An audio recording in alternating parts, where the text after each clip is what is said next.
أعوذ بالله من الشيطان الرجيم. بسم الله الرحمن الرحيم.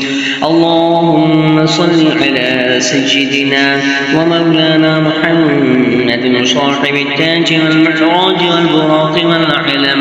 دافع البلاء والوباء والقحة والمرض والألم،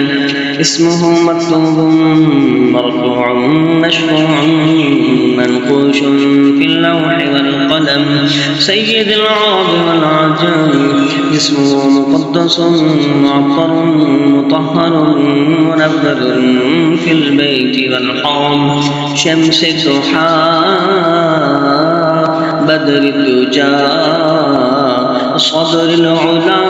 نور الهدى، كهف الورى مصباح الظلم، جميل الشيم شفيع الأمم، صاحب الجود والكرم، الله عاصمه وجبريل خادمه، والبراق مركبه والمعراج سفره، وسدرة المنتهى مقامه، فقاب قوسين مطلوبه، والمطلوب مقصوده، والمقصود موجوده، سيد المرسلين خاتم النبيين، شفيع المذنبين،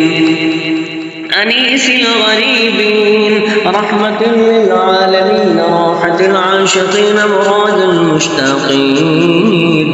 شمس العارفين، سراج السالكين، مصباح المقربين، محب الفقراء والغرباء والمساكين، سيد الثقلين، نبي الحرمين، إمام القبلتين، وسيلتنا في الدارين، صاحب قاب قوسين، محبوب رب المشرقين ورب المغربين، جد الحسن والحسين، جد الحسن والحسين، جد الحسن والحسين، مولانا ومولى الثقلين، أبي القاسم محمد بن عبد الله، نور من نور الله، يا أيها المشتاقون بنور جماله